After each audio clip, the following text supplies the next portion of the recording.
Hello every one, it's me Chandru. And ഇന്നത്തെ വീഡിയോയിൽ നമ്മൾ ഡിസ്കസ് ചെയ്യാൻ പോകുന്ന എൻ്റെ 2 വർഷത്തെ BEd ലൈഫിനെ കുറിച്ചാണ്.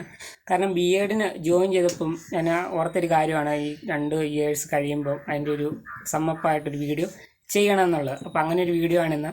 അപ്പോൾ ഇന്നത്തെ വീഡിയോയിൽ നമ്മൾ മെയിനായിട്ട് ഡിസ്കസ് ചെയ്യാൻ പോകുന്ന ഈ 2 വർഷത്തെ ഒരു BEd കോഴ്സ് എക്സ്പീരിയൻസിനെ കുറിച്ചാണ്.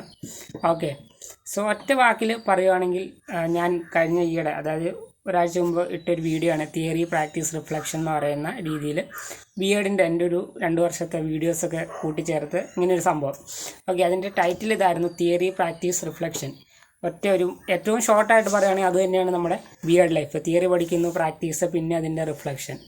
സോ എന്തൊക്കെയാണേലും 2 വർഷം വളരെ ഇൻട്രസ്റ്റിംഗ് ആയിട്ടായിരുന്നു, അല്ലെങ്കിൽ വളരെ അടിപൊളിയായിട്ടാണ് കഴിഞ്ഞു പോയതെന്ന് വേണമെങ്കിൽ പറയാം. അപ്പോൾ നമുക്ക് സ്റ്റാർട്ടിങ്ങിൽ നിന്ന് തുടങ്ങാം. ഓക്കെ, ഇത് കുറച്ച് ലെങ്തി വീഡിയോ ആയിരിക്കും.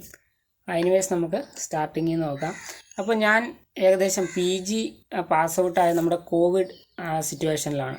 ഓക്കെ, അതായത് ഞങ്ങളുടെ ക്ലാസ് എക്സാമുകളെല്ലാം കഴിഞ്ഞു, അതെല്ലാം കഴിഞ്ഞായിരുന്നു. പക്ഷെ അതിനുശേഷം പിന്നീട് കോവിഡൊക്കെ വന്നു. അപ്പോൾ അങ്ങനെ പല റീസൺസ് കൊണ്ട് ഒരു 3 വർഷത്തെ ഗ്യാപ്പിന്, അതായത് ഞാൻ PG കഴിഞ്ഞിട്ട് ഒരു 3 വർഷത്തെ ഗ്യാപ്പ് ഉണ്ടായിരുന്നു. അതിന് ശേഷമാണ് ഞാൻ BEഡിനായിട്ട് ശ്രീനാരായണ കോളേജ് ഓഫ് എഡ്യൂക്കേഷൻ മൂവാറ്റുപുഴയിൽ ജോയിൻ ചെയ്യുന്നത്. അപ്പോൾ ഈ ഒരു 3 വർഷം ഗ്യാപ്പ് വന്നതോടുകൂടി ഒരു എഡ്യൂക്കേഷനുമായിട്ടുള്ള ടച്ചൊക്കെ പോയായിരുന്നു. അതുകൊണ്ട് ഇനി നമ്മൾ അങ്ങോട്ട് ചെന്ന ആ ഒരു എഡ്യൂക്കേഷൻ മീൻസ് ക്ലാസ്സസ് ഒക്കെ അറ്റൻഡ് ചെയ്യുക കുറച്ചൊക്കെ ഒരു ഡിഫിക്കൽട്ടി ആയിട്ട് തോന്നിയിട്ടുണ്ടായിരുന്നു ആദ്യമൊക്കെ. കാരണം നടക്കുമോ ഇല്ലയോ എന്നൊരു ക്വസ്റ്റ്യൻ എപ്പോഴും മൈൻഡിലുണ്ടായിരുന്നു. ഓക്കെ, അങ്ങനെ എന്തായാലും ഒരു 3 വർഷത്തിന് ശേഷം ഞാൻ കോളേജിൽ ജോയിൻ ചെയ്തു BEഡിന്. ഓക്കെ, ഇപ്പോൾ ഈ സൈഡിൽ കാണുന്ന വീഡിയോ എന്ന് പറയുന്നത് ഈ 2 വർഷത്തിനകത്ത് എടുത്ത കുറേ ഷോർട്ട് വീഡിയോസൊക്കെ മിക്സ് ചെയ്തുണ്ടാക്കിയൊരു സംഭവമാണ്. ഓക്കെ, സോ എനിവേസ് നമ്മളങ്ങനെ ജോയിൻ ചെയ്തു. കോളേജ് നല്ലൊരു കോളേജാട്ടോ. ഫസ്റ്റ് ഓഫ് ഓൾ പറയുകയാണെങ്കിൽ ഒരു 3 വർഷത്തെ ഗ്യാപ്പ് കഴിഞ്ഞിട്ട് വന്നതുകൊണ്ടാണോ എന്നറിയില്ല, വളരെ എൻ്റർടൈൻമെൻ്റ് ആയ, മീൻസ് നല്ലൊരു എക്സ്പീരിയൻസ് ആയിരുന്നു ഈ 2 വർഷം എന്ന് പറയുന്നത്. ഒത്തിരി ഫ്രണ്ട്സിനെയും കിട്ടി, അതുപോലെ തന്നെ നല്ലൊരു ടീച്ചേഴ്സാണ് അവിടെ ഉള്ളത്. ഓക്കെ, അതൊക്കെയാണ് അതിനെക്കുറിച്ച്. ഇനിയിപ്പോൾ ഫ്രണ്ട്സിനെ കുറിച്ചൊക്കെ പറയാൻ പോയി കഴിഞ്ഞാൽ ഈ വീഡിയോ നമുക്ക് വേറെ ഒരെണ്ണം വേണമെങ്കിൽ ചെയ്യാം. സോ അപ്പം മെയിനായിട്ട് ഈ വീഡിയോയിൽ നമ്മുടെ ഈ ഒരു 2 വർഷം BEd കോഴ്സിനെ കുറിച്ചാണ് പറയാനുള്ളത്. അപ്പോൾ ഇത് ഞാനൊരു പ്രിപ്പയർ ചെയ്യുന്ന വീഡിയോ അല്ല, അതുകൊണ്ട് മൈൻഡിൽ തോന്നുന്ന ഇമ്പോർട്ടൻ്റ് ആയിട്ടുള്ള കുറച്ച് പോയിൻറ്റ്സുകൾ ആഡ് ചെയ്യാം എന്നോർത്തു. ഓക്കെ, ഓവറോൾ ഒരു BEd ലൈഫിനെ കുറിച്ച് ചെറിയൊരു ഐഡിയാസ് ഒരുപക്ഷെ നിങ്ങൾ വീഡിയോസ് കാണുന്നവർക്ക് കിട്ടും. കാരണം ഞാൻ പലപ്പോഴും, അതായത് ഞാൻ BEd ജോയിൻ ചെയ്യുന്നതിന് മുമ്പ് അങ്ങനെ വീഡിയോസ് ഞാൻ സെർച്ച് ചെയ്ത് നോക്കിയായിരുന്നു, എങ്ങനെയാണ് BEd ലൈഫ് എന്നൊക്കെ പറഞ്ഞ്. അപ്പോൾ കൂടുതലും നോർത്ത് സൈഡിൽ നിന്നൊക്കെയുള്ള വീഡിയോസാണ് കണ്ടത്. അപ്പോൾ അതിനകത്ത് BEd എന്ന് പറയുന്നത് വളരെ കഷ്ടപ്പാടുള്ളത്, അങ്ങനെയുള്ള കുറേ സംഭവങ്ങളൊക്കെയാണ്, അങ്ങനെയുള്ള കുറേ ഷോർട്ട് വീഡിയോസൊക്കെയാണ് നെറ്റിലൊക്കെ ആണെങ്കിലും എനിക്ക് കാണാൻ പറ്റിയത്. ഓക്കെ, കാരണം ഭയങ്കര വർക്ക് ലോഡാണ് എന്നൊക്കെ ഒരു സെറ്റപ്പ് ആയിരുന്നു. സോ പക്ഷേ ഞാൻ ജോയിൻ ചെയ്ത് കഴിഞ്ഞപ്പോൾ എനിക്ക് വളരെ ഇൻട്രസ്റ്റിംഗ് ആയിട്ട്, അല്ലെങ്കിൽ ഇതുവരെ ഞാൻ PG വരെ പഠിച്ച് വെച്ച് നോക്കുമ്പോൾ ഏറ്റവും ഇൻട്രസ്റ്റിംഗ് ആയിട്ട് തോന്നിയ 2 വർഷമാണ് ഈ കഴിഞ്ഞു പോയത്. ഓക്കെ, ഇപ്പോൾ യൂട്യൂബ് ചാനലുള്ളതുകൊണ്ട് തന്നെ ഇഷ്ടംപോലെ ഷോർട്ട് വീഡിയോസായിട്ട് അപ്ലോഡ് ചെയ്തിട്ടുണ്ട്. അപ്പോൾ ഒരുപക്ഷെ നിങ്ങൾ പലരും അത് കണ്ടിട്ടുണ്ട്. കാരണം ഈ കോളേജ് എങ്ങനെയാണെന്നൊക്കെ ചോദിച്ച് കമൻറ്റുകൾ എനിക്ക് വന്നിട്ടുണ്ട്, അതുകൊണ്ടാണ് ഞാൻ പറഞ്ഞത്. Okay, so first of all പറയുവാണെങ്കിൽ ഫസ്റ്റ് നമ്മുടെ BEd ക്ലാസ് സ്റ്റാർട്ട് ചെയ്ത് 2023 സ്റ്റാർട്ട് ചെയ്തത്. ഓക്കെ, ജൂൺ ജൂലൈ ആ ഒരു ടൈമിലാണെന്ന് തോന്നുന്നു. ഓക്കെ, അപ്പോൾ ഞങ്ങളുടെ കോളേജിൽ മൊത്തം 150 BEഡിൻ്റെ സീറ്റ് എന്ന് പറയുന്നത്. 150 പേര് BEഡിനകത്ത് വരും. ഓക്കെ, ഞാൻ ഈ വീഡിയോ ആദ്യം പോലെ ഒന്നുകൂടെ പ്ലേ ചെയ്യാം, ഇല്ലെങ്കിൽ പ്രോബ്ലംസ് വരുന്നുണ്ട്. ഓക്കെ, അങ്ങനെ 150 പേരാണ് നമ്മുടെ കോളേജിൽ ഉള്ളത്. അപ്പോൾ ഞങ്ങളുടെ എടുക്കുകയാണെങ്കിൽ ഇപ്പം ടോട്ടൽ ആണത് പറയുന്നത്. ഇനി പെഡഗോജി വൈസ് നോക്കുകയാണെങ്കിൽ ഞാനിപ്പോൾ ഹിന്ദി പെഡഗോജിയിൽ വരുന്ന 14 പേരായിരുന്നു ഞങ്ങൾ. ഓക്കെ, അങ്ങനെയാണ് സ്റ്റുഡൻസിൻ്റെ എണ്ണം എന്ന് പറയുന്നത്. ഇപ്പോൾ ഏകദേശം ഞാനിപ്പോൾ മാനേജ്മെൻറ്റ് സീറ്റിൽ ജോയിൻ ചെയ്തുകൊണ്ട് മാനേജ്മെൻറ്റായിട്ടാണ് ഞാനവിടെ ജോയിൻ ചെയ്തത്. ഓക്കെ, സോ അങ്ങനെ നമ്മുടെ ക്ലാസ്സസ് സ്റ്റാർട്ട് ചെയ്ത് ഫസ്റ്റ് സെമസ്റ്ററിനെ കുറിച്ച് പറയുകയാണെങ്കിൽ ഫസ്റ്റ് സെമസ്റ്ററിൽ നമുക്ക് തിയറി പേപ്പേഴ്സായിരുന്നു കൂടുതൽ. ഇനി ആർക്കെങ്കിലും ഇതിനെക്കുറിച്ചൊക്കെ ഡീറ്റെയിൽ ആയിട്ട് വീഡിയോ വേണമെന്നുണ്ടെങ്കിൽ നമുക്ക് അപ്ലോഡ് ചെയ്യാൻ കുഴപ്പമില്ല, ഒരു ചാനലുണ്ട് എന്തായാലും. ഓക്കെ, നമുക്കപ്പോൾ MG യൂണിവേഴ്സിറ്റിയിലാണ് ഞാൻ, ഈ കോളേജ് വരുന്ന MG യൂണിവേഴ്സിറ്റിൻ്റെ അണ്ടറിലാണ്. ഓക്കെ, അപ്പോൾ ഫസ്റ്റ് സെമ്മിൽ 6 സബ്ജക്റ്റ് എന്ന് പറയുന്നത് 6 തിയറി പേപ്പേഴ്സാണ്. ഓക്കെ, അതിനകത്ത് ഫിലോസഫി വരും, ടെക്നോളജി വരുന്നുണ്ട്, പിന്നെ സൈക്കോളജി വരുന്നുണ്ട്, പിന്നെ ഹിന്ദിയുടെ 2 പേപ്പേഴ്സ് ഉണ്ട്. ഓക്കെ, അങ്ങനെ ഏകദേശം 6 പേപ്പേഴ്സാണ് ഫസ്റ്റ് സെമ്മിൽ നമുക്ക് റിട്ടൺ എക്സാം എഴുതേണ്ടത്. ഓക്കെ, പിന്നെ ഒരു എലമെൻ്ററി കൂടി വരുന്നുണ്ട്. അപ്പോൾ ഞാനെടുത്ത് ഗൈഡൻസ് ആൻഡ് കൗൺസിലിംഗ് എന്ന് പറയുന്നുണ്ട്. അങ്ങനെ 6 സബ്ജക്റ്റുകളാണ് നമുക്ക് ഫസ്റ്റ് സെമ്മിൽ വരുന്നത്. ഓക്കെ, മെയിനായിട്ട് നമുക്ക് തിയറി എക്സാംസ് വരുന്നത്. ഇതുകൂടാതെ നമുക്ക് ആർട്ട് എഡ്യൂക്കേഷൻ, ഫിസിക്കൽ എഡ്യൂക്കേഷൻ എന്നതിൻ്റെ റെക്കോർഡുകൾ കൂടി നമുക്ക് എഴുതാനുണ്ട്. ഓക്കെ, ഇതൊക്കെയാണ് ഫസ്റ്റ് സെമസ്റ്റർ എന്ന് പറയുന്നത്. ഏകദേശം ഏറ്റവും ഷോർട്ടായിട്ട് പറയുകയാണെങ്കിൽ.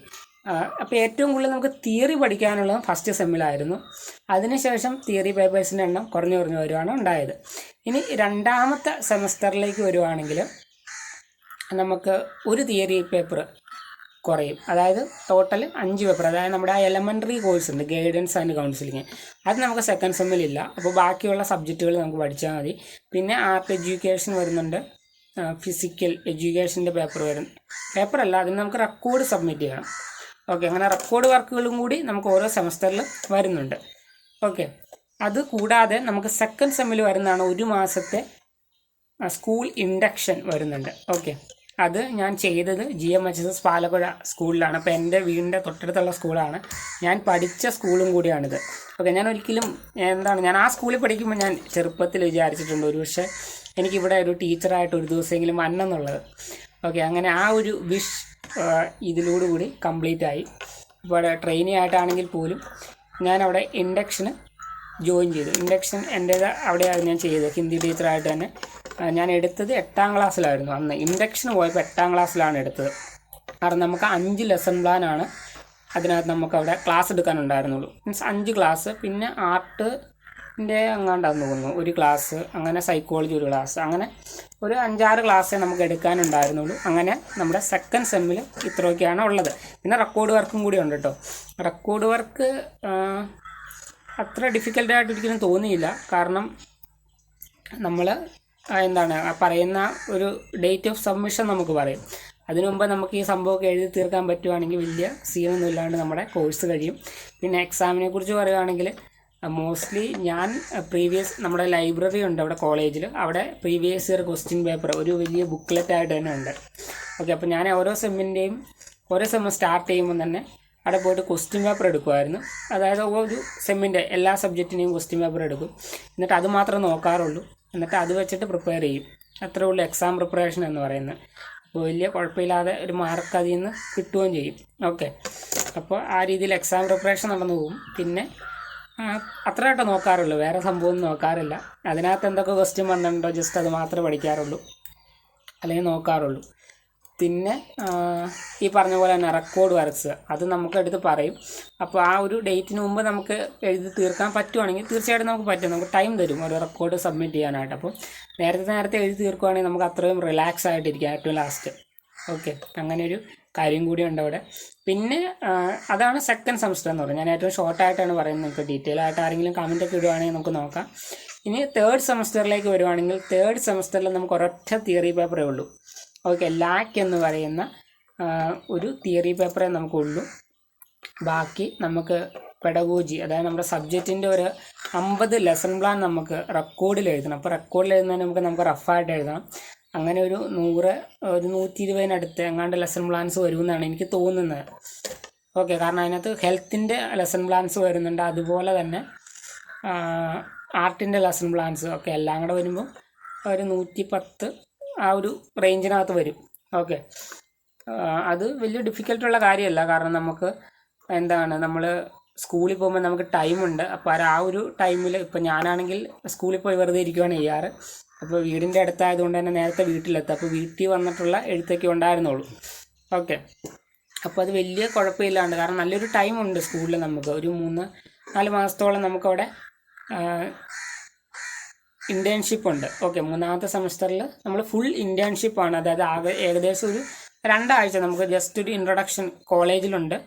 അതായത് എന്തൊക്കെ നമ്മൾ സ്കൂളിൽ പോകുമ്പോൾ ചെയ്യണം എന്നുള്ളത്. അതിനുശേഷം നമ്മൾ ഇൻറ്റേൺഷിപ്പിന് വിടുവാണ്. അപ്പോൾ അതും ഞാൻ ചെയ്തത് GMHS പാലക്കുഴയിലാണ്. ഓക്കെ, അതും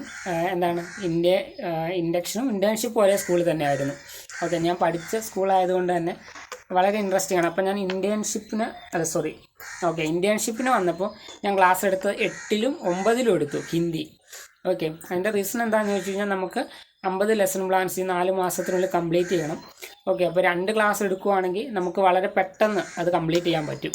ഓക്കെ, 8 മാത്രം അല്ലെങ്കിൽ ഒരു ക്ലാസ് സെലക്ട് ചെയ്താലും നമുക്ക് കംപ്ലീറ്റ് ചെയ്യാം. പക്ഷേ കുറച്ചുകൂടി നേരത്തെ നമ്മുടെ പരിപാടികളൊക്കെ തീരും. ഓക്കെ, അപ്പോൾ കുറച്ചുകൂടി നേരത്തെ എന്ന് വെച്ച് കഴിഞ്ഞാൽ നമുക്ക് 50 ക്ലാസ്സുകളാണ് എടുക്കേണ്ടത്. അപ്പോൾ അത് റെക്കോർഡ് വൈസ് നമ്മുടെ ആ ഒരു വർക്കുകൾ പെട്ടെന്ന് തീരും 2 ക്ലാസ്സുകൾ എടുക്കുവാണെങ്കിൽ. അപ്പോൾ ഞാൻ 8ഉം 9ഉം ആണ് സെലക്ട് ചെയ്ത്. ഓക്കെ, അപ്പോൾ ഏകദേശം ഒരു ഓണം ആയപ്പോഴത്തേനും 3rd സെം സ്റ്റാർട്ട് ചെയ്ത് ഏകദേശം ഒരു ഓണം ആയപ്പോഴത്തേനും എൻ്റെ ലെസൺ പ്ലാൻ വർക്കുകൾ ഏകദേശം തീരാറായിരുന്നു. ഓക്കെ, റെക്കോർഡിൽ എഴുതി. അപ്പോൾ ആ ഒരു പരിപാടികളൊക്കെ ഏകദേശം തീരാറായി. അതായിരുന്നു മെയിനായിട്ട് 3rd സെമ്മിൽ. പിന്നെ നമുക്ക് ഹെൽത്തിൻ്റെയും അതുപോലെ തന്നെ ആർട്ടിൻ്റെയും കുറച്ച് ലെസൺ പ്ലാൻസ് ഉണ്ട്. അതും കംപ്ലീറ്റ് ചെയ്തിട്ട് ഓക്കെ, അത്രയാണ് നമുക്ക് കംപ്ലീറ്റ് ചെയ്യേണ്ടായിരുന്നു. പിന്നെ ലാക്കിൻ്റെ ഒരു പേപ്പറിൻ്റെ എക്സാം. പിന്നെ വരുന്ന ഒരു കാര്യം എന്ന് പറയുന്നത് 3rd സെമ്മിൽ നമുക്ക് കമ്മീഷൻ വരുന്നുണ്ട്. അപ്പോൾ അതിന് വേണ്ടി നമുക്ക് 2 മോഡലും 2 ചാർട്ടും ഉണ്ടാക്കണം. ഓക്കെ, ഞാൻ സ്കൂളിൽ പോകുമ്പോൾ ഒരു പോയിൻ്റ് കൂടി ആഡ് ചെയ്യാം. നമ്മൾ പണ്ടൊക്കെ സ്കൂളിലെ ടീച്ചേഴ്സ് വരുന്നത് എന്താണ്, ഓരോരോ ചാർട്ടൊക്കെ ആയിട്ടാണ് ഈ ട്രെയിനിങ് ടീച്ചേഴ്സ് വരുന്നത്. അപ്പോൾ നമ്മുടെ ICT വന്നതോടുകൂടി ചാർട്ട് ഇല്ലെങ്കിലും കുഴപ്പമില്ല, നമുക്ക് ICT സ്ലൈഡ്സ് ആയിട്ട് നമുക്ക് പ്രസൻറ്റ് ചെയ്താൽ മതി. ഇപ്പം സ്മാർട്ട് ക്ലാസ് റൂംസാണ് മിക്കയിടത്തും ഉള്ളത്. ഓക്കെ, കുറേയൊക്കെ വർക്കിംഗ് ആണ്. അപ്പോൾ ആ ഒരു രീതിയിൽ നമുക്ക് ICT ബേസ്ഡ് ക്ലാസ് എടുക്കാവുന്നതുകൊണ്ട് തന്നെ ആ രീതിയിൽ പ്രിപ്പയർ ചെയ്താൽ മതി. അപ്പം നമുക്ക് ചാർട്ടുകൾ വർക്കുകളുടെ ഒന്നും ആവശ്യം വരില്ല. ഓക്കെ, അപ്പോൾ ആ ഒരു കാര്യത്തിൽ നമ്മൾ റിലാക്സ് ആണ്. അപ്പം നിങ്ങളെന്താണ് ഇങ്ങനെ B.Ed ഒക്കെ പോകുന്നവരാണെങ്കിൽ അത്യാവശ്യം ICT ബേസ്ഡ് ആയിട്ടുള്ള പ്രിപ്പറേഷനൊക്കെ ചെയ്യാൻ നോക്കുക. ഓക്കെ, എങ്ങനെ സ്ലൈഡ്സ് പ്രിപ്പയർ ചെയ്യാം അങ്ങനെയുള്ള കാര്യങ്ങളൊക്കെ ഒന്ന് പഠിച്ചിരിക്കുക. പിന്നെ നമ്മളുടെ ChatGPT ഉണ്ട്, നിങ്ങൾ പലരും യൂസ് ചെയ്യുന്നതായിരിക്കും.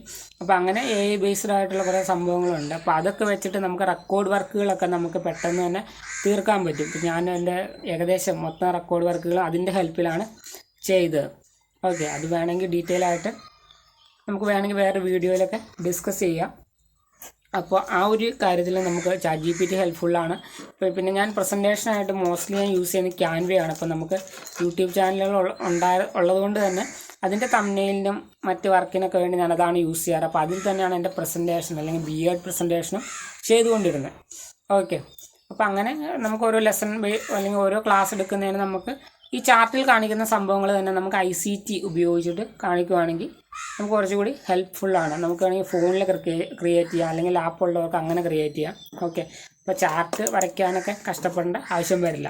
പിന്നെ നമ്മൾ 3rd സെമ്മിൽ കമ്മീഷനിലേക്ക് വരുവാണെങ്കിൽ കമ്മീഷനിൽ മെയിനായിട്ട് എല്ലാവർക്കും, അതായത് നമ്മുടെ കോളേജിലുള്ള എല്ലാ സ്റ്റുഡൻസിനും കോളേജിലുള്ള എല്ലാ സ്റ്റുഡൻസിനും നമുക്ക് വൈവ അറ്റൻഡ് ചെയ്യേണ്ടി വരും. ഓക്കെ, പെഡഗോജി വൈസ്ഡ് അല്ലെങ്കിൽ നമ്മുടെ സബ്ജക്റ്റ് വൈസ്ഡ് വൈവയുണ്ട്. നമുക്ക് പിന്നെ അവിടെ ക്ലാസ് എടുത്ത് നമുക്ക് കാണിക്കണം. ഓക്കെ, അങ്ങനെ ഒരു സംഭവം കൂടി ഇതിനകത്ത് വരുന്നുണ്ട്. അപ്പോൾ ഇത് രണ്ടും കമ്പൽസറി ആണ്. പിന്നെ ഇത് കൂടാതെ നമുക്ക് യോഗയുണ്ട്, ഫിസിക്കൽ എഡ്യൂക്കേഷൻ ഉണ്ട്. യോഗ അത് മീൻസ് കുറച്ച് പേരെ സെലക്ട് ചെയ്യത്തുള്ളൂ. അപ്പോൾ അവരിൽ കുറച്ച് പേര് യോഗ ചെയ്യേണ്ടി വരും, കുറച്ച് പേര് ഫിസിക്കൽ എഡ്യൂക്കേഷൻ്റെ വൈവ അറ്റൻഡ് ചെയ്യേണ്ടി വരും. അപ്പോൾ ഞാൻ ഫിസിക്കൽ എഡ്യൂക്കേഷൻ്റെ വൈവ അറ്റൻഡ് ചെയ്യാനായിട്ട് എനിക്ക് നറുക്ക് വീണു.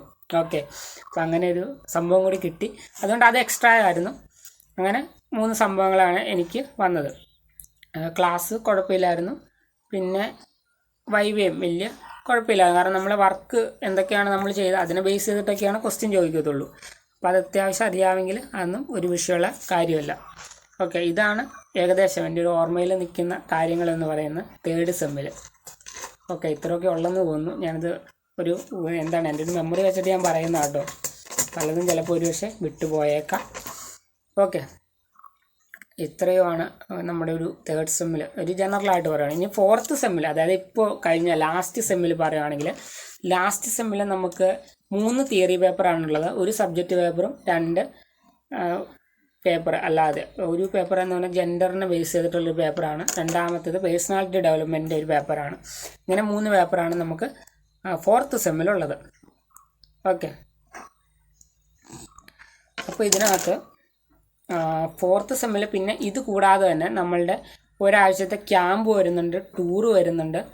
ഇങ്ങനെയുള്ള കാര്യം കൂടി 4th സെമ്മിൽ വരുന്നുണ്ട്. ഓക്കെ, സോ പിന്നെ ഫോർത്ത് സെമ്മിൽ എക്സ്ട്രാ ഒരു വൈവ കൂടി ഉണ്ട് കേട്ടോ. അപ്പോൾ ഫോർത്ത് സെമ്മിലെ വൈവയ്ക്കും തേർഡ് സെമ്മിലെ വൈവയും തമ്മിൽ ഒരു വ്യത്യാസം എന്ന് പറയുന്നത്, തേർഡ് സെമ്മിലെ കമ്മീഷൻ എന്നാണ് ബി എഡിൽ പറയുന്നത്. അപ്പോൾ കമ്മീഷനിൽ നമുക്ക് പല കാര്യങ്ങൾ ചെയ്യാനുണ്ട്. ഓക്കെ, അതുകൂടാതെ നമുക്ക് മോഡലുകളും 2 ചാർട്ടും കൂടി നമുക്ക് ക്രിയേറ്റ് ചെയ്യണം, സബ്ജക്റ്റിനെ ബേസ് ചെയ്തിട്ട്, നമ്മുടെ സബ്ജക്റ്റ് ഏതാണോ അതിനെ ബേസ് ചെയ്തിട്ട്. എന്നാൽ നമ്മൾ ഫോർത്ത് സെമ്മിലേക്ക് വരുമ്പോൾ ഈ മോഡലിൻ്റെയും ചാർട്ടിൻ്റെ ആവശ്യമില്ല. നമ്മുടെ വർക്കുകൾ മാത്രമേ, അതായത് ഫോർത്ത് സെമ്മിലെ വർക്കുകൾ മാത്രമേ വെരിഫൈ ചെയ്യത്തുള്ളൂ. പിന്നെ അത് കൂടാതെ ഓക്കെ, അത്രേ വെരിഫിക്കേഷൻ നടക്കുന്നുള്ളൂ. പിന്നെ ഫോർത്ത് സെമ്മിൽ നമുക്ക് വരുമ്പം വൈവ എന്ന് പറഞ്ഞാൽ സെലക്ട് ചെയ്തിട്ടുള്ള കുറച്ച് സ്റ്റുഡൻസിന് മാത്രമേ ഉള്ളൂ, എല്ലാവർക്കും ഇല്ല. അത് എക്സ്റ്റേണലായിട്ട് വരുന്ന ടീച്ചേഴ്സ് സെലക്ട് ചെയ്യുന്ന കുറച്ച് പേർക്ക് മാത്രമേ ഉണ്ടാകത്തുള്ളൂ. അപ്പോൾ അതാണ് ഫോർത്ത് സെമ്മിനെ കുറിച്ച് പറയുകയാണെങ്കിൽ. അപ്പോൾ ഇതൊക്കെയാണ് 4 സെമ്മിനെ കുറിച്ച് ഏറ്റവും ഷോർട്ടായിട്ട് ഞാനൊന്ന് സൂചിപ്പിച്ചെന്ന് മാത്രമേ ഉള്ളൂ. ഓക്കെ, സോ എനിവേയ്സ് വളരെ ഒരു നല്ല എക്സ്പീരിയൻസ് ആയിരുന്നു ഈ ഒരു 2 വർഷം എന്ന് പറയുന്നത്. കാരണം ഒത്തിരി ഫ്രണ്ട്സിനെ കിട്ടി. പിന്നെ ഞാൻ പറഞ്ഞ പോലെ തന്നെ ഇതുവരെ ഞാൻ പഠിച്ച ഒരു എഡ്യൂക്കേഷൻ, PG വരെ പഠിച്ച് വെച്ച് നോക്കുമ്പോൾ എനിക്ക് ഏറ്റവും ബെസ്റ്റായിട്ട് തോന്നുന്നത് ഈ ഒരു കോളേജാണ്, Sreenarayana college of education, Muvattupuzha. Okay, നല്ലൊരു എക്സ്പീരിയൻസ് ആയിരുന്നു ഈ 2 വർഷം BEd എന്ന് പറഞ്ഞത്. പിന്നെ അതുപോലെ എനിക്ക് ഫേവറേറ്റ് ആയിട്ടുള്ള ഒന്നാണ് GMSS പാലക്കുഴയിലെ ആ ഒരു സ്കൂൾ ഡേയ്സ് എന്ന് പറയുന്നത് 1 to 10. അതും വളരെ ഇൻട്രസ്റ്റിംഗ് ആയിരുന്നു. ഓക്കെ, അതിനുശേഷം പിന്നെ ഇത്.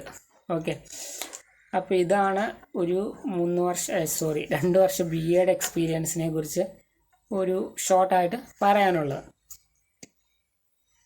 പിന്നെ നമുക്ക് ഈ വീഡിയോസിലൂടെ ഒന്ന് പോവാം. ഓക്കെ, നമുക്കിപ്പോൾ ഇതിനകത്തെന്ന് പറയുന്നത് BEdനകത്ത് നമുക്ക് എല്ലാത്തിനും എവിഡൻസ് വേണം. ഓക്കെ, അപ്പോൾ നമ്മൾ GPS ബേസ്ഡ് ആയിട്ടുള്ള ഫോട്ടോസ് നമ്മൾ എടുക്കണം, റെക്കോർഡിൽ ഒട്ടിക്കേണ്ടി വരും. അതുപോലെ തന്നെ നമുക്ക് പോർട്ട്ഫോളിയോ എന്ന് പറഞ്ഞൊരു സംഭവം ഉണ്ട് കേട്ടോ. ആ 4 സെമ്മിൽ നമ്മൾ ക്രിയേറ്റ് ചെയ്തൊരു വലിയ ബോക്സ് ഫയലിലാക്കി വെക്കുന്നൊരു സംഭവമാണ്. ഓക്കെ, അപ്പോൾ അതിനൊക്കെ വേണ്ടി നമുക്ക് GPS ഫോട്ടോസൊക്കെ ക്രിയേറ്റ് ചെയ്യണം. അപ്പോൾ ആ ഫോട്ടോ എടുക്കുന്നതിൻ്റെ പേരിൽ നമ്മൾ കുറേ വീഡിയോസൊക്കെ എടുത്തിട്ടുണ്ട്, ഷോർട്ട് വീഡിയോസ്. അപ്പോൾ ആ വീഡിയോസ് നിങ്ങൾ എൻ്റെ ചാനലിൽ പലപ്പോഴും കണ്ടിട്ടുണ്ടാവും. എൻ്റെ കൂടെയുള്ള കുറേ ഫ്രണ്ട്സിനൊക്കെ ആ വീഡിയോസിൽ വന്നിട്ടുണ്ട് പലപ്പോഴായിട്ട്. ഓക്കെ, അപ്പോൾ നമുക്ക് ജസ്റ്റ് ഈ വീഡിയോസിലൂടെ ഒന്ന് പോവാം. ഇത് ഫസ്റ്റ് വീഡിയോ എന്ന് പറയുന്നത് നമുക്കവിടെ അസംബ്ലി ഉണ്ട് BEdന്. ഓക്കെ, അപ്പോൾ അതിനകത്ത് ഫസ്റ്റ് വന്ന വീഡിയോ ക്ലിപ്പ് എന്ന് പറയുന്നത് അസംബ്ലിയിൽ ഫസ്റ്റ് തോട്ട് അങ്ങനെയുള്ള കാര്യങ്ങൾ നമ്മൾ സ്റ്റുഡൻസ് തന്നെയാണ് പ്രസൻറ്റ് ചെയ്യേണ്ടത്. അപ്പോൾ ഒരു ഫസ്റ്റ് സെമ്മിൽ മാത്രമാണ് അസംബ്ലി ഉള്ളൂ. അപ്പോൾ അതിനകത്ത് വന്നിട്ടുള്ള ആ തോട്ട് പറയുന്ന ആ ഒരു സംഭവമാണ് ഇപ്പം നിങ്ങൾ കണ്ടത്. Okay, thought of the day അങ്ങനെ എന്തോ ഞാനവിടെ ഒന്ന് പ്രസൻറ്റ് ചെയ്തായിരുന്നു. അതിൻ്റെ ഒരു തോട്ട് ഓഫ് ദി ഡേ ആണോ കമൻ്റ് ആണോ അങ്ങനെ എന്തോ ഒരു പ്രസൻറ്റ് ചെയ്തതിൻ്റെ ഒരു ഷോർട്ട് ക്ലിപ്പാണത്. പിന്നെ ഇത് എന്ന് പറയുന്നത് നമ്മുടെ ഹിന്ദി ഓരോ പെഡഗോജി ബേസ്ഡ് ആയിട്ടുള്ള ആക്ടിവിറ്റീസ് നടക്കുന്നുണ്ട്. അപ്പോൾ ഇത് ഹിന്ദി പെഡഗോജി നടത്തിയ അല്ലെങ്കിൽ ഹിന്ദി ദിവസിൻ്റെ നടത്തിയ കുറച്ച് പ്രോഗ്രാംസിൻ്റെയാണ് ആ കണ്ടത്. പിന്നെ ഉണ്ടായിരുന്നത് നമ്മളുടെ ഫാസ്റ്റ് പോകാണല്ലോ. പിന്നെ ഉണ്ടായിരുന്നത് നമ്മുടെ ക്ലാസ് എടുക്കുന്നുണ്ട്. അപ്പോൾ അതിനകത്ത് നമുക്ക് അങ്ങനെ കുറേ സംഭവങ്ങളും കൂടി ഉണ്ട് കേട്ടോ. ഞാൻ ഒത്തിരി ഡീറ്റെയിലേക്ക് പോയില്ല ഈ വീഡിയോയിൽ.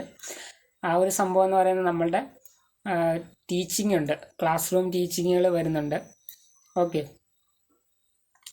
അപ്പോൾ ആ ക്ലാസ്സിലൊക്കെ നമ്മളിങ്ങനെ ഒരു 2-3 പ്രാവശ്യമൊക്കെ നമുക്ക് ക്ലാസ് എടുക്കേണ്ടി വരും. അതിന് ശേഷമാണ് നമ്മളെ സ്കൂളിലേക്ക് വിടുന്നത്. ഓക്കെ, അതാണ്. പിന്നെ നമുക്കങ്ങനെ പല പ്രാവശ്യം സ്റ്റേജിൽ കയറേണ്ടൊക്കെ അവസരം വരാം. ഓക്കെ, പക്ഷെ അത് ഡിഫിക്കൽട്ടൊന്നുമല്ല, അതൊക്കെ സിമ്പിളായിട്ട് പോകും. പിന്നെ ഇത് നമ്മുടെ കോളേജിൻ്റെ ഒരു എൻട്രി ഗേറ്റ് ആട്ടോ, അതവിടെ വെച്ചെടുത്തൊരു വീഡിയോ ആണ്. ഓക്കെ, ഇത് ക്ലാസ് റൂമിൽ എടുത്തൊരു വീഡിയോ ആണ്. ഓക്കെ, ഇത് അവിടുത്തെ ഞങ്ങളുടെ ശ്രീനാരായണ കോളേജിൻ്റെ അടുത്തൊരു അമ്പലമുണ്ട്, അവിടെ ഉത്സവത്തിൻ്റെ സമയത്ത് എടുത്ത കുറച്ച് ഷോർട്ട് വീഡിയോസാണ്. പിന്നെ ഞാൻ രാവിലെ നേരത്തെ ചെല്ലുന്നതുകൊണ്ട് ചിലപ്പോൾ യൂട്യൂബിന് വേണ്ടിയുള്ള വീഡിയോസ് നമ്മുടെ ക്ലാസ് റൂമിൽ നിന്ന് എടുത്തിട്ടുണ്ട് പലപ്പോഴും.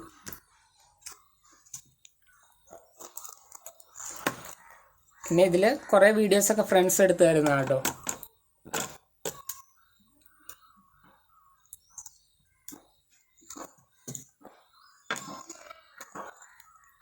ഓക്കെ, ഇത് നമ്മുടെ കോളേജ് ഡേ, ഫസ്റ്റ് ഇയറിലെ കോളേജ് ഡേയുടെ ഒരു ടൈമിലെടുത്താണ് ഈ വീഡിയോസൊക്കെ.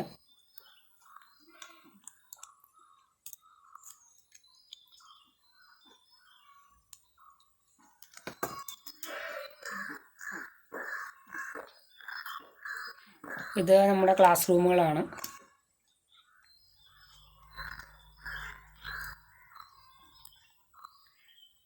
ഇത് ആക്ച്വലി ഇംഗ്ലീഷ് ക്ലാസ്സിൽ വെച്ച് എടുത്തതാണ് കേട്ടോ. അപ്പോൾ ഇംഗ്ലീഷിൽ പഠിക്കുന്ന ഒരു ഫ്രണ്ട് ഉണ്ട്, അപ്പം പുള്ളി എടുത്ത് തന്നെ വീഡിയോസാണ് ഇതിൽ മിക്കതും.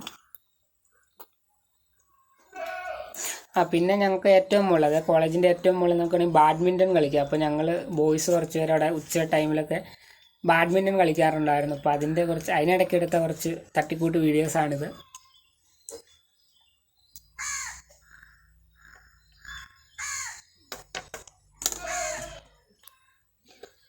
ഏകദേശം ഈ ഒരു 2 വർഷം കവർ ചെയ്യുന്ന രീതിയിലാണ് ഈ വീഡിയോസ് നമ്മളൊരു എഡിറ്റ് ചെയ്ത് സെറ്റാക്കി വെച്ചിരിക്കുന്നത്. പിന്നെ ഇടയ്ക്ക് ക്രിക്കറ്റ് എക്സ്പ്ലോർ ചെയ്യാൻ നോക്കിയിട്ടുണ്ട്.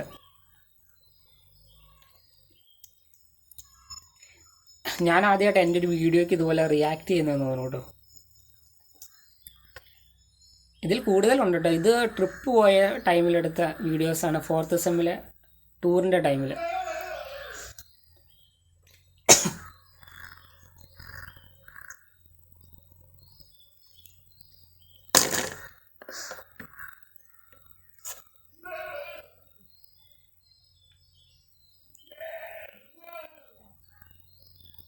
ഓക്കെ, ഇതൊക്കെ ആ ഒരു ടൈമിലുള്ള വീഡിയോസാണ്.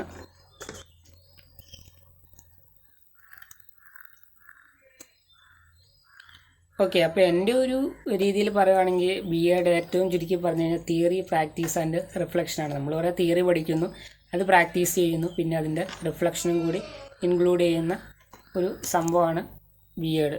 ഞാൻ ഓഫ് ചെയ്തില്ലെങ്കിൽ കട്ടായി പോകും.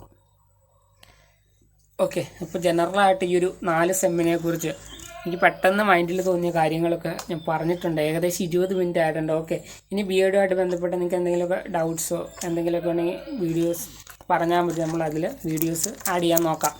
ഓക്കെ, കാരണം പിന്നെ BEdുമായിട്ട് ബന്ധപ്പെട്ട് എന്തെങ്കിലുമൊക്കെ വീഡിയോസ് ചെയ്യാൻ തോന്നുവാണെങ്കിൽ ഞാൻ വരുന്ന ടൈമിൽ ഈ ചാനലിൽ അപ്ലോഡ് ചെയ്യാം. ഓക്കെ, എന്താണെന്ന് പറയുകയാണെങ്കിലും വളരെ ഇൻട്രസ്റ്റിംഗ് ആയിട്ടുള്ള 2 വർഷമാണ് ഇന്നലെ കഴിഞ്ഞത്. കാരണം ഇന്നലെയായിരുന്നു ഞങ്ങളുടെ ലാസ്റ്റ് എക്സാം 4th സെമ്മിൻ്റെ. അപ്പോൾ അതോടുകൂടി ഈ ഒരു BEd ലൈഫ് അവസാനിച്ചു. ഓക്കെ, അപ്പോൾ നമുക്ക് ഇനി എക്സ്പ്ലോർ ചെയ്യാൻ ഒത്തിരി ഉണ്ട്. സ്കൂൾ വീഡിയോസ് ഉണ്ട്, കേട്ടറ്റിന് വേണ്ടിയുള്ള പ്രിപ്പറേഷൻ ഉണ്ട്, അങ്ങനെ കുറേ കാര്യങ്ങളൊക്കെ ആയിട്ട് നമ്മളുടെ ഈ ഒരു ചാനലിൽ നമ്മൾ വീണ്ടും കാണും.